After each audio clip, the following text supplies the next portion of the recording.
Guys, welcome back to the Essential Astrocast. I am Veronica Peretti, and we have got a full week ahead for you guys. So this is one of those moments in life where you are happy that you have astrology because it's like checking the weather before you leave the house. You want to make sure that you've got your umbrella if you need it. You want to make sure that you've got your sunglasses if you need those. So you want to really prepare yourself this week for what's coming down the pike. It is going to be an explosive one. And I don't mean that figuratively. Maybe I do. So here's the deal. We've got this Jupiter and Pluto conjunction that we experienced on Saturday. So on Saturday at 10:45 p.m. Eastern Time, we had Jupiter and Pluto come together. They're going to meet up 3 times this year. This is a huge, rare event to have these 2 planets meet up 3 times in 1 year. So they meet up every 12 years, but they don't necessarily meet up 3 times within that year. But because of Jupiter's retrograde cycle, they're going to meet up 3 times this year. So there is a larger story that is unfolding for us within the confines of the Jupiter-Pluto meetup, okay? Jupiter makes everything bigger. Pluto rules secrets. It rules the underworld. It rules death. It rules trauma. It rules the parts of our psyche that we don't necessarily want to look at. So this is an interesting meetup to be having at this time. And yes, I said it. Pluto does rule death, and Jupiter makes things bigger. So we are seeing a lot of death. We're seeing a lot of people pass on right now. But Pluto also rules transformation and rebirth. And we're also seeing a lot of people being reborn. We're seeing a lot of people pivot in their life and making different choices because of the landscape. We're seeing people have babies. We're seeing people, totally reframe who they see themselves as, or, being laid off, but having the opportunity to go and build that side hustle they've been dreaming of. So not to say that there's not a lot of trauma and a lot of grief. There is so much grief right now, but it is extremely powerful to look at the places where there are silver linings, to look at the places where the transformation is happening, because it is happening. And Pluto doesn't burn things down for the sake of burning things down. Okay? So when Mars gets angry, it burns things down for the sake of burning things down. Pluto burns things down for the sake of rebirthing them, for making them better. And right now what's happening is we are seeing a huge shift in our global economy, our environment, our healthcare systems. Everything is shifting because of what's going on.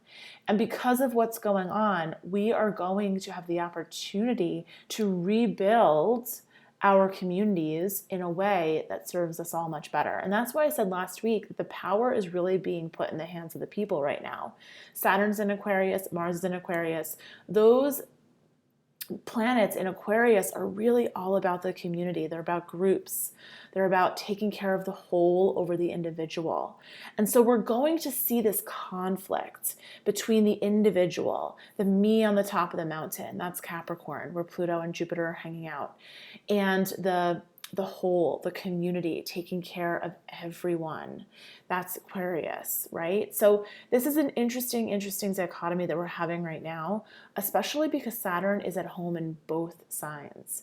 So we are feeling restricted. We are feeling confined. That is real. That is not something that is just because of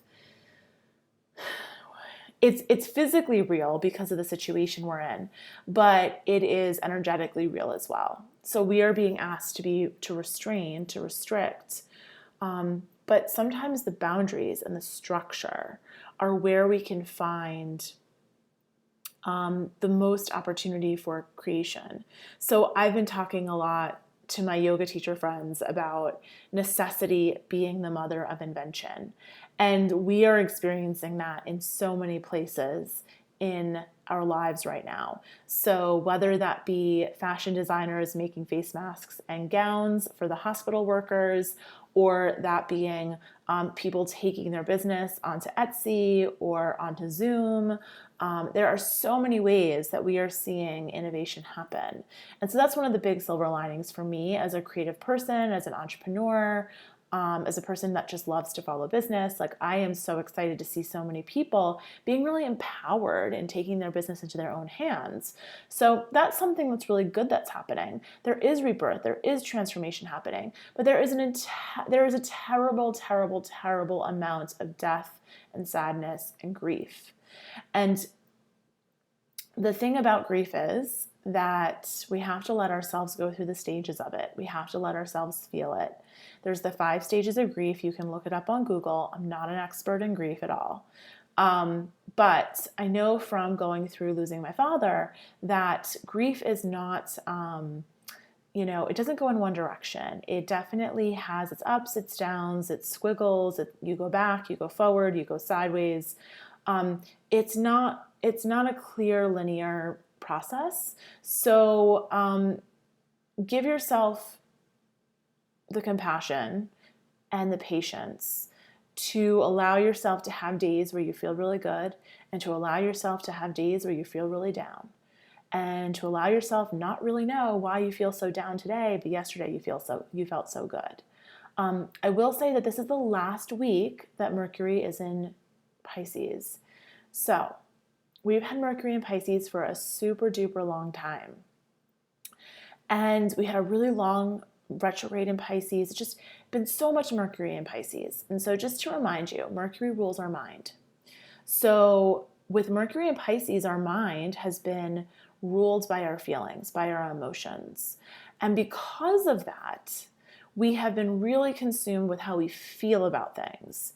And there's been a lot of heavy shit going around. And so we have been feeling really down, and maybe a little bit helpless, and maybe hopeless, right?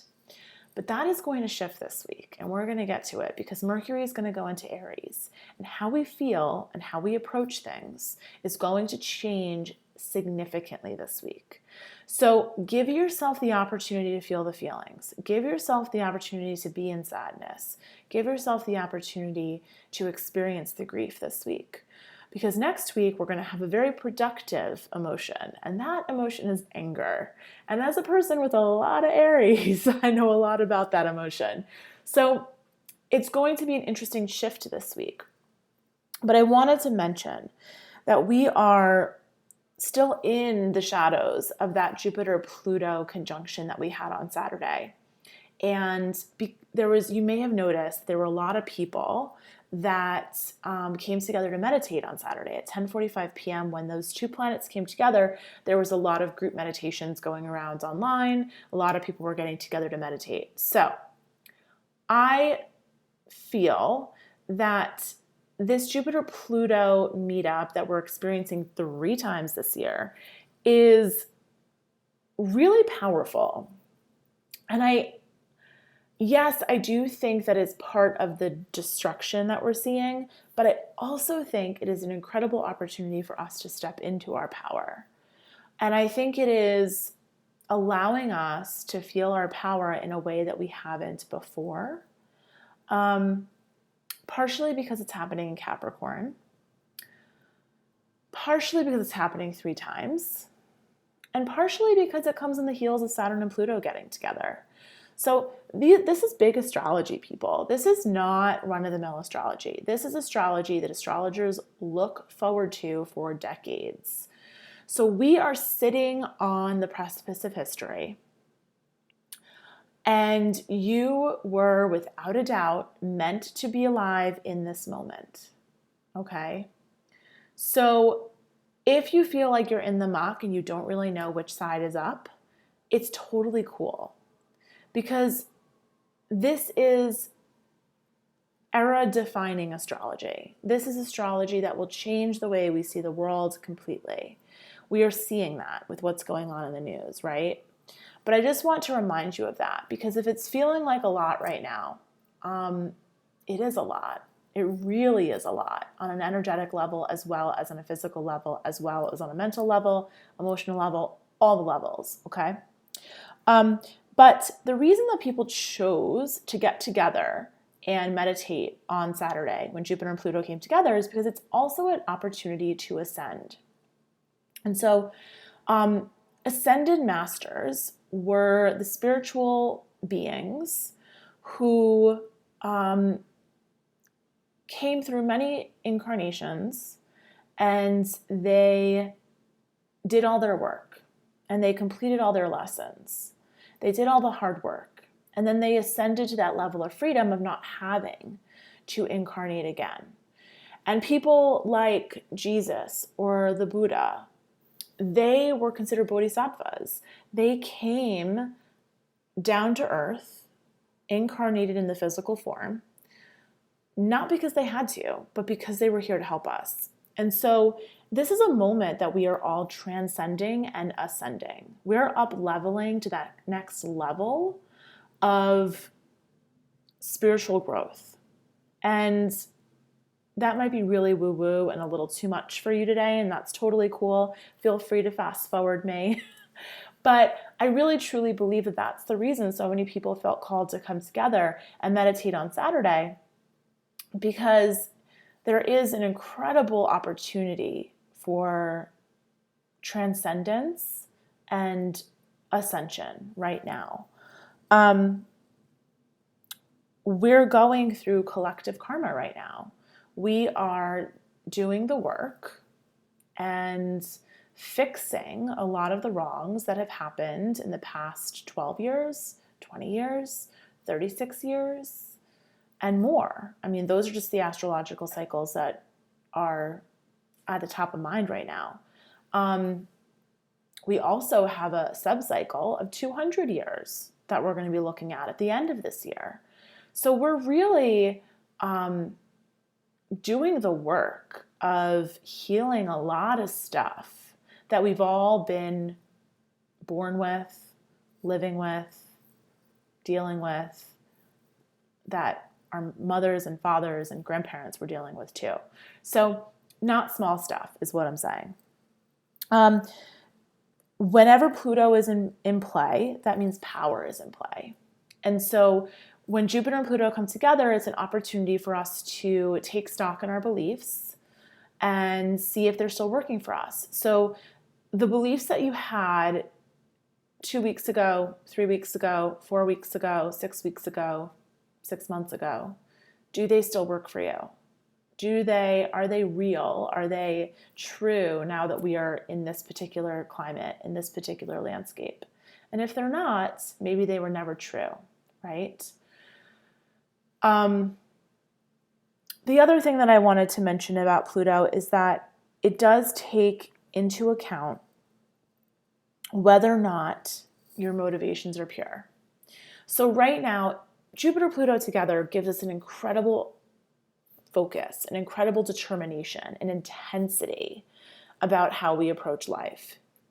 If your intentions are selfish, then you are probably being played by the power. If your intentions are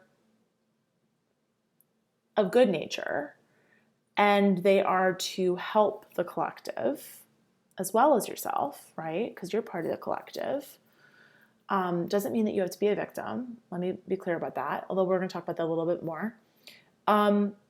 If your intentions are pure, then the power will be in your hands. And that's why I said last week with the Saturn-Pluto, or rather Jupiter-Pluto meetup, that the power is really being put in the hands of the people. Because Saturn and Mars are in Aquarius, just to remind you, and this Saturn-Jupiter meetup was happening in Capricorn. And I really feel like this Jupiter-Pluto meetup, did I say, I don't think I said that right. The Jupiter-Pluto meetup in Capricorn is further destruction of the old ways of doing things. Mars and Saturn last week in Aquarius is that rebuild of building something new that serves the collective.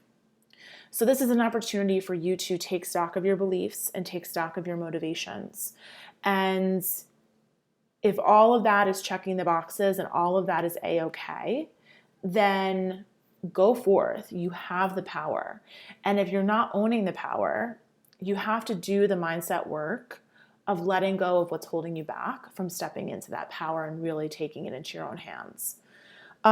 So, as I mentioned, it is the last week of Mercury in Pisces. Thank God, right? Because we have had so much emotion, so much stew of emotion, that for so long that it's going to feel nice to have Mercury move into Aries at the end of the week.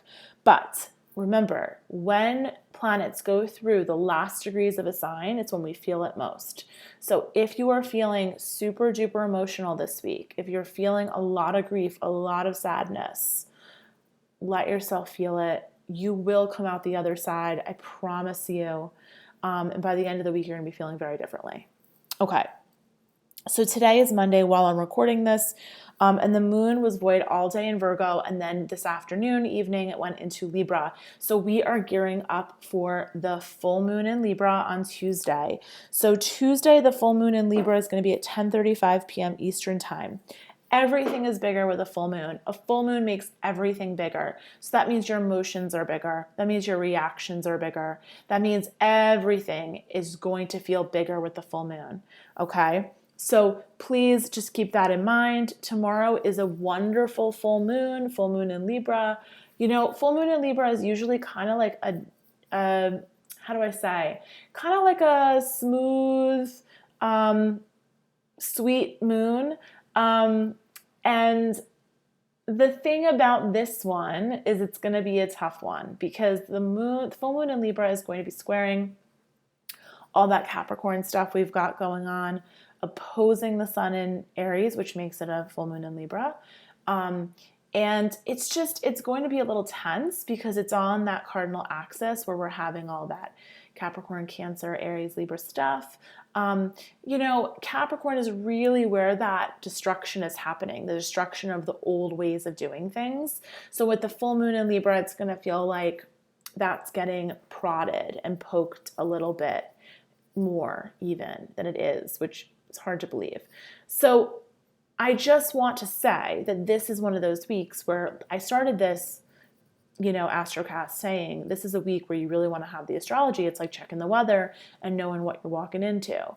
There's a lot of anger. There's a lot of emotion. There's a lot of chaos. There's a lot of friction energy this week. So do your best to do what you can to center yourself and go into your day feeling grounded, because the only thing that we can really control is how we feel and how we react. So you have to ground yourself first before you walk into any situation this week.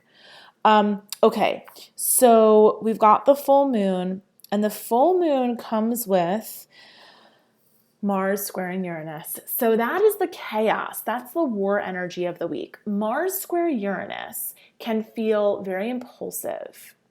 It's very reactive. It can make you overconfident. It can also put you in the state of victim mentality. So if you're the person that always just feels like you're the best at everything, you're going to be super arrogant and you're going to drive everybody crazy. And you're not going to make any friends. If you are the person who always feels like the world is out to get you, you're going to be falling into that victim mentality. You don't want to be either of those people, okay? So really treat yourself with compassion so that you can treat others with compassion this week. And just remember that the world doesn't revolve around you, because if you're one of those, if you're the first of those options, you'll have a strong sense of feeling like the world revolves around you. And we're going to see that on the news. We're definitely going to see people making decisions and taking actions and not necessarily considering the reaction to their action or the results of what could happen, right? So a lot of the time when we have this kind of Mars square Uranus energy, you might take an action but not consider the consequences. And so this is a week where you really want to be careful about that. There's also going to be a huge desire to break free. There's going to be a huge desire to feel like you aren't confined and you aren't constrained. And we know that physically we are, and we know that energetically we are right now. So you've really got to try to find the places in your life where you feel freedom, whether that's your meditation practice or taking a walk or sitting in the sun, the little things. So really you have to try to find the places where you can experience just a little bit of freedom. Don't let this be the week where you're like, hey, I'm throwing caution to the wind. I don't care what the officials say. I'm going to go out and I'm going to do my thing. Don't do that. I know you're going to want to do that. We're all going to want to do that, but we can't do that. We have to be smarter than that. I also wanted to mention that while this Mars square Uranus can be really tough, it's also an incredible aspect if you can harness the energy of it and use it in your creative work and allow yourself to think outside the box and get a little bit, in your creative work, you can let yourself be free. You can let yourself not be confined. If you have a general structure that you like to follow when it comes to your work that doesn't affect other people, let that go to the wind and do something creative and different. There are ways that you can experience freedom without putting yourself or anyone else in harm's way. So that's Tuesday, that's the full moon and Mars square Uranus. On Wednesday and Thursday, we're going to have a big T-square in the sky. So this is another fighting aspect. It's another challenging aspect that just doesn't feel so comfortable. And it's going to be the moon in Scorpio opposite Uranus and Taurus. They're going to be squared by Mars and Saturn in Aquarius. And that T-square is going to send all of its energy out to Leo. Leo is I'm the shining star. It's the celebrity of the zodiac. So there's going to be a little bit of an energy of, I do what I want, I do it my way. That's kind of the energy of the week. Do what I want, I'm going to do it my way. I'm not going to be constrained. You're not going to put me in a box. You're not going to confine me. It's going to be an energy of acting out. It might be a little bit of a childish acting out energy. So be really, really mindful about how you're treating other people Wednesday and Thursday. With the moon in Scorpio, it is going to bring up a lot of the emotion, a lot of the trauma, a lot of the stuff that we are that is being brought up because of what's going on in the world, right? So Friday is Good Friday. This is a holy week, by the way. What a great holy week. Friday is Good Friday. Passover is going on this week. I'm not sure when it starts, actually. Actually, I do know when it starts. When does it start? Well, Passover starts this week, and we have Easter on Sunday. But before we get to that, Good Friday, on Friday, the moon is going to trine Mercury, and Mercury is going to be at 29 degrees Pisces. So on Friday, we're really going to feel that Mercury. So I said this earlier. You're going to feel your feelings this week. You're going to feel sadness. You're going to feel grief. Let yourself feel it. It's going to shift soon, I promise. The moon is then going to move into Sagittarius on Friday, and that's going to be a totally different vibe. And you know what's going to come with the moon in Sagittarius? Mercury is going to move into Aries on Saturday. So we're going to have Mercury in Aries on Saturday and the moon in Sagittarius. It's going to be like night and day. Friday is going to be water, emotion, sadness, grief. That's Friday. Saturday, it's going to be like fire. So something I also wanted to note is that if you've done your chart and you know where your moon is, that will give you some indication on what you need right now to take care of your emotions. So the moon in a fire sign needs physical energy to move through the emotions, to move through the stuff, to move through the feelings, to make yourself feel better. So if you've got a moon in a fire sign, make sure you're finding ways to intense exercise to move that through. If you've got a moon in water, you want to feel the feelings, take a bath, listen to music, read poetry, all that stuff. Let yourself feel the feelings. If you've got a moon in an air sign, you want to talk it out, write it out. If you've got a moon in an earth sign, like me, you want to use the energy productively. So I am the person that likes to fold my clothes when I'm upset, or do laundry, or clean, to stick to a routine. Those are things that I really love. Schedules, lists, all that stuff makes me feel so much better.